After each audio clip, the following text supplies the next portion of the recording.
Hi guys, my name is Stephanie and I'm a floater CSA with the Tuscarawas County Public Library.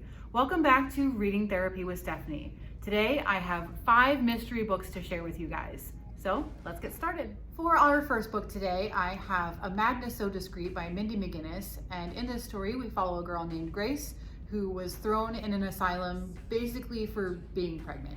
And then she's rescued one day by a young doctor who takes her back to Ohio, and then the town that they're in is plagued by a killer who targets young women. So Grace and the doctor have to work together to find this killer and stop him.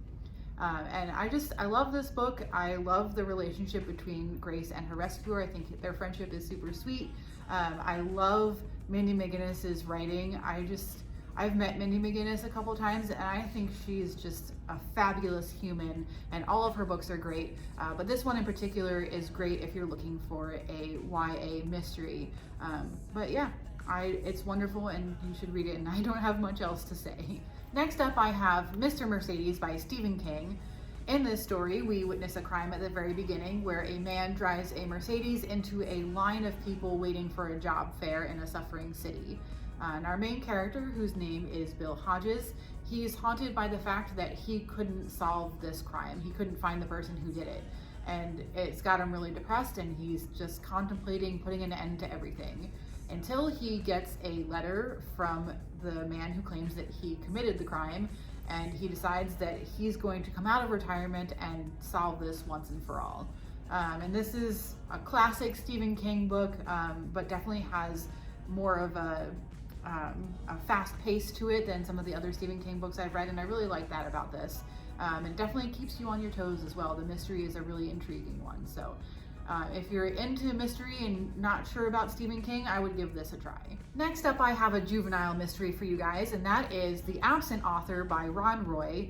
And in this story, there's a young boy named Dink who writes to his favorite author and asks him to visit his town. And he's super surprised when the author says yes, and the author even says the only way he won't be there is if he is kidnapped. So when the special day arrives and the author doesn't show, Dink knows that he's been kidnapped, even though the police thinks he just missed his plane. So it's up to Dink and his friends to find the absent author. This is a series of mystery books, A to Z mysteries, and I loved these books as a kid.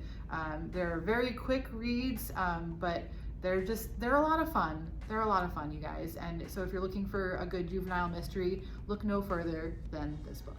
Next up, I have The Boy in the Suitcase by Lena Cooperbull and Agneta Fries. And in this story, we follow Nina Borg, who has an estranged friend who left her a mysterious key to a locker in a train station. So naturally, Nina takes the key, opens the locker, and finds a suitcase in which she finds a 3-year-old boy who's been drugged and stuffed into this suitcase.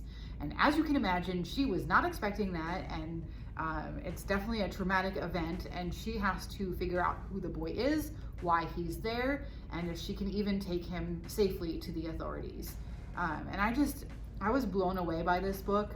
It's one of my favorite translated books that I've ever read, and it just kept me on the edge of my seat the whole time. The mystery is so compelling and heartbreaking. I loved it, you guys. So if you're looking for a fantastic mystery, this is your book right here. And for our last book today, I have The Cuckoo's Calling by Robert Galbraith. And this is the story of a private investigator named Corman Strike. He started a private investigator service after losing his leg to a landmine in Afghanistan.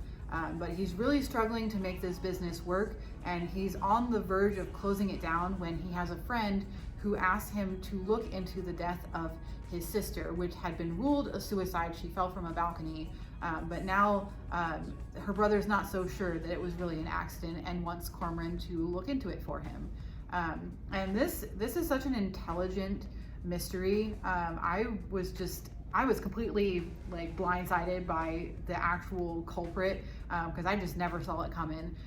But yeah, it's full of twists and turns, and I love our main character, Corman Strike. He's a prickly cactus of a person, but I love him so much. So if you haven't read this yet, I would definitely give it a go.